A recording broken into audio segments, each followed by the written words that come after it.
Here we go, round two. Can you tell me about one of your favorite teaching experiences?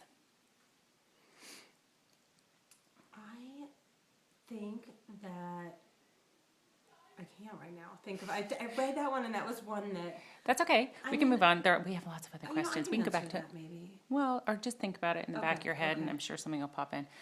What keeps you up at night about your job, and what is frustrating? You really want this? One? Yes, yes. Nobody will penalize you. No, it's important, I think, to hear, actually. Are all the administrators going to be there too? No, Or? Michelle will be there. Okay, because I haven't talked to Michelle. But I mean, the things. Would you not take me and then tell? I'm happy to say it again. If Yeah, you yeah, yeah. think- So we'll skip that Okay, one, and then we'll okay. come back to those two at the end. What is one of your favorite teaching techniques that you use? Okay. So techniques. Techniques. I think that if you think of small group instruction Yeah. as a technique, Yeah.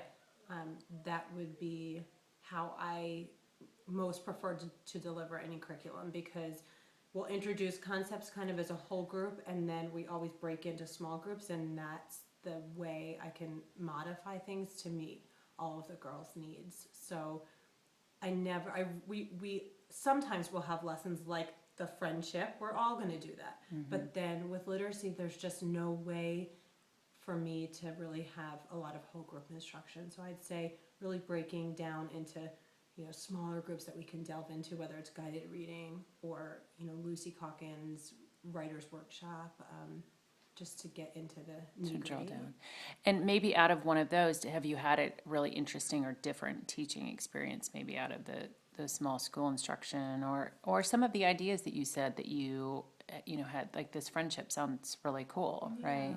Something like that. Yeah, I mean, I guess I'd say that when you see those aha moments, and you really, I think something that's really neat is you'll see some kids come in the beginning of the year, and I've learned now to remark on where they are when I need to report that, but to suspend judgment on who they're going to be as a learner for the long term, because there are some students that come in and you just, there are a couple in particular right now that I'm thinking, okay, we have a lot of work that we need to do, and is there a processing question? Is she receiving everything that we're delivering? And then so often these moments occur where they just are able to grasp something, and it really is, it's remarkable, and they feel great, and you feel like, okay, you're teaching. Yeah, you're teaching. Because some kids, they come into this classroom and you feel like even if you weren't doing anything, they're learning so much from each other, and it's such a rich environment here that they learn regardless. But that's not actually the case. You really are, you're teaching them, and so that's probably one of the best moments as a teacher. That's great. That's terrific. That's going to be a video clip, I'm sure. Okay, let's see. Can you tell me about two more questions? Last time you tried something new that succeeded and something new that failed, and how did that make you feel? Okay. Think of So anything. it's hard to think of anything super concrete on that, but I'd say I succeed and fail daily. There are so many transitions and lessons within a day. We were now using Google Drive, Google Docs to do all of our planning, and when we're doing the planning, if you look at how many chunks of different activities and games and lessons and centers go on in a given day, it could be like 15 different things, and all of them are subject to succeed and fail, and it's just kind of how do you measure that success. And I think I've come to taper it a little bit, that, oh my gosh, the whole day is over because I couldn't get everyone's attention. There's so many factors that go into that in any given lesson, but I feel like I succeed when the girls are happy. I actually feel like I fail when there's a tear in the classroom, and that happens all the time in kindergarten. So I really feel a heavy heart. I think we all do when we have to make a phone call and just say, she was upset today about this, and it's usually socially not motivated but driven, but sometimes it is academic, where they feel like they were so frustrated, and that feels like a failure to us, like they didn't feel safe right then. No, that's great. That's very helpful. Have you had any new, like you mentioned the Google Docs? Yeah. Has that been helpful? Any new Oh, yeah. tools or techniques besides that that have been helpful to you in your planning or just your time management? Yeah, Google Docs, we started, Heather Elgin started it a few years ago, and I was just so intrigued.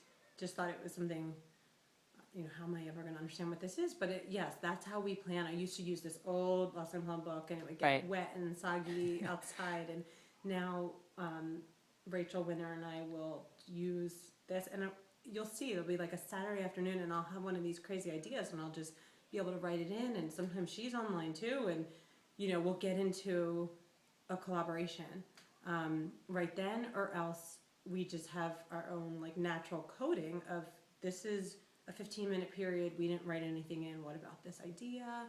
And everything's there for posterity. I mean, we can look next year to see again what our plans were. So I'm really loving that. I use the active board very frequently, and the kids interact with it, and they're adept at this point too.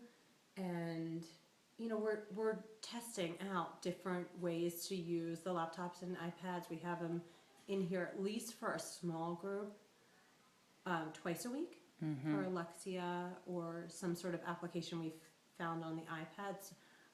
It's funny, it's like at first there was this stress of, oh my gosh, we need to have them in a class. Do we need one-to-one sometimes? And now I think we're pulling back and saying, for example, when you're doing word building, and traditionally you use little magnet letters or tiles, and now there's all these applications on the iPad, Right.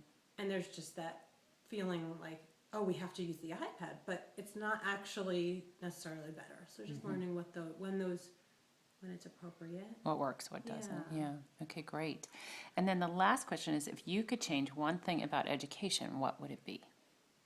A little bit loaded, right? But Yeah, I mean, I think that to me is clear. I thought about it earlier. I don't know what I would change about Burke's education, but I would just make it more even. I mean, it's just so starkly different in different communities, and it just seems so unfair. And one example I always thought of when I did some of my student teaching, I did it at Basich in Kentfield. And then I did the second 6 months of that year at a school called Downer Elementary School, which was down Sir Francis Drake and Marin this way. They were probably 5 miles apart. And I just remember even in this community, they had all these textbooks that they had loaded up and had nowhere to put them because they didn't need them anymore. They had bought a new program. And this school, I mean, they like literally didn't have any books. And I felt like, well, I know a school that has the books, but it wasn't, for tax reasons, I couldn't just load them over there. I'm not sure why. I mean, I don't think I felt empowered to make that connection at that point, but it's just, even across public schools, it's so varied. And then you compare, I'm looking at Mill Valley public schools versus the private schools, and that they're just so different, and it just doesn't feel fair. And I can't put my finger on, and I talk about it a lot, like, what is that? What is it? Teaching? Is it resources? I mean, why can't we even that gap? yeah, what do you think it is? Do you think it's teaching, or do you think it's both? I think teachers do need to be held accountable. I do think our EPG's program here, where we're being evaluated now on a 4-year cycle, while there are things that need to be improved, I do think that is holding teachers. I mean, every 4 years I have an administrator in here all the time, and every 4 years you reflect, and every 4 years you observe another teacher, and then you're being observed. That holds the teachers in an area where we really need to care about what we're doing, and I don't know what that looks like in a public school right now. So yes, I do think it's the teachers, and I also think that, like I said, if there's an idea here, there's somebody, it's almost like a think tank that will foster that idea and support you here, and the community is so caring and loving, and you just feel, just a part of something. And the girls, because of that, are just like, they can't wait to come to school every day. So that also. That's great. Yeah.